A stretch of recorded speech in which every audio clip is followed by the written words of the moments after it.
That is right. We have been here since 4 a.m. this morning at Florida State University here in Tallahassee. We do have an update this morning after talking to a couple of students. Classes and exams for today have been canceled. All that's left now is I don't know if you can really see, I'm going to move out of the way so I can show you that steeple that was on top of the church is now on the floor. So I'm going to move out of the way so I can show you what you're looking at right now. This big white thing you're looking at was the church steeple. It is no longer on top of the church. Kelly, I am here in the 2300 block of West Gordon Avenue. Behind me is the West Side Grocery Store. At 11:54 p.m. last night, it was robbed. It was an armed robbery. Police gave us some information this morning. They say several armed black males entered the store with their faces covered. They forced the victims and the store clerk to the ground here in the 1100 block of Newton Road. You can't see behind me, but that is Brothers Package Store. It was robbed late last night, almost close to midnight, or around 11:30, shall I say. Police say two unknown black males had their faces covered. And after talking to the Dougherty County Jail this morning, they have arrested 31-year-old Ashley Strobel. She also goes by the name Ashley Riley. She now faces charges of aggravated assault and murder. As I said, her arraignment is sometime this morning. Arraignment starts between 7:30 and 8. That's when the judge arrives. So we don't know what time she's placed in that list of arraignments. Hopefully we can bring that to you live this morning if it is during a good day. So this is a developing story. You do want to stay connected with Fox 31 News as well as our website. You're outside this morning and you don't have layers on. It's miserable. Let me just be honest. It is freezing. It's still 23 degrees here, but like Chris is saying, this breeze, or this wind chill as he calls it, is making it seem a lot colder than it is. Good morning, Kelly. That is right. We are here in Atlanta this morning at the annual Eggs and Issues breakfast. You can kind of see the stage behind me. It's pretty empty. Members are still entering. It starts at 7:30. I believe this is our first time here. We drove up here early this morning. Hopefully we get to talk with the governor later. He's one of the guest speakers, as well as the lieutenant governor and the speaker of the House. So a lot is going on this morning. They expect around 2,000 people here, so it doesn't look like there's 2,000 yet, but give it about half an hour and there probably will be. So if you are out and you do see someone trapped in a hot car, here's what you want to do. Look around and see if you can find a sharp object like the corner of a rock, or if you have a screwdriver, it works just as well. The next thing that you want to do is hit the corner of the windshield with as much force as you can. That way the windshield shatters, you're able to reach and unlock the door, help the person out to safety before the situation gets worse. Good evening, live in the studio with your Fox 31 News Minute. I'm Sasha Lenninger. New tonight, Patrick Salerno, one of the candidates for the Albany City Manager position, has now withdrawn his name from consideration. The Miami Herald reported Salerno, formerly the city manager of Coral Gables, Florida, unexpectedly stepped down during a city commission meeting there a year ago. Good morning, everyone. We're back here in Moultrie at the Ag Expo. I'm here with Brian Summerall this morning. He's from the American Stock Horse Association. Good morning to you. What do you have going on here today? Today we're going to be doing various equine expos, but on the American Stock Horse Association side, we're going to concentrate on introducing the association to the folks here at the expo.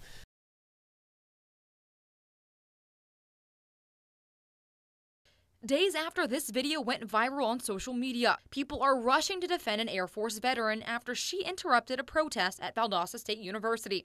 We are supporting both sides of this protest. Andy Clark with VSU says since this day, they've gotten a lot of calls. A pretty steady stream of, people in the community that are, that believe the flag should be protected and are very vocal with their opinions. This is the woman at the center of the protest, Michelle Manhart. She was detained Friday after taking an American flag from a protester because she thought it was being defiled. We didn't discuss it. I just said to her, hey, if something happens, make sure you get it on video. And that was one of those if something happens. Prompting the viral video shot by her daughter. And while many defend Manhart, others are now looking at elements of her past and calling her hypocritical. In 2007, Manhart posed naked with an American flag that touched the ground.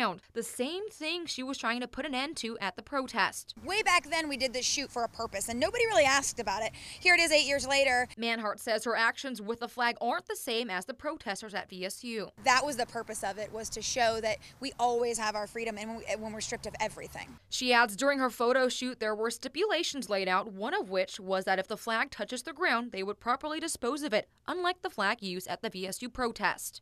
This one was torn, tattered, dirty, muddy. muddy. It almost looked like it had been burned, but I don't think it may have just been mud. So totally, completely two different situations. And for now, it seems like the students are on her side. I think it was really courageous that she did what she did. But the debate is far from over. Sasha Lenninger, Fox 31 News.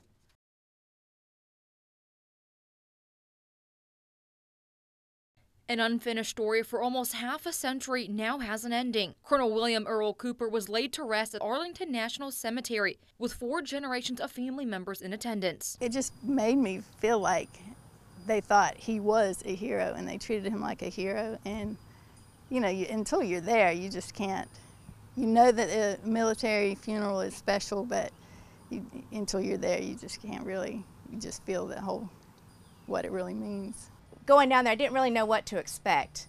You know, they said it was going to be a military funeral, and so when they came and picked us up, we went to the chapel, and then all of a sudden, you know, you see the horses come in, and it was pretty amazing. And we actually did a march all the way down, and it was almost 2 miles down. But the ending to his story took 49 years. Colonel Cooper was a pilot in the Air Force and in 1966 was on a mission strike during the Vietnam War with 4 other planes. Reports say his plane was hit by a surface-to-air missile, and it wasn't until a few months ago that his family received a call they'd been waiting years for. Out of the blue, we get the call in December, and it was kind of overwhelming. A lot of emotions came with that, and I wouldn't say a sense of relief. It's just a sense of awe that after so many years that it can still bring up that much emotion. Just seeing what my mom went through, it was pretty amazing. I'm thankful for all the effort that has gone into identification, and it's like finally that the family can put some closure to it. And, you know, not that we want to move on, but just honor his life and honor his service to the country. It was because of witness reports, the Joint POW-MIA Accounting Command, and new developments in technology that Colonel Cooper is now home. I'm just very appreciative of not leaving anyone behind, and appreciative for all the hard work that was put into identifying the remains and giving the family closure and being able to honor my father in a proper military way. And it's a story the family plans to share with future generations. Now I can actually tell my children what happened to their great-grandfather and what he did for his country, and actually what our country did for him, bringing him back home and actually giving him a final resting place. And it's just a really good story to tell, and I can tell my children, you should be proud. Sasha Lenninger, Fox 31 News.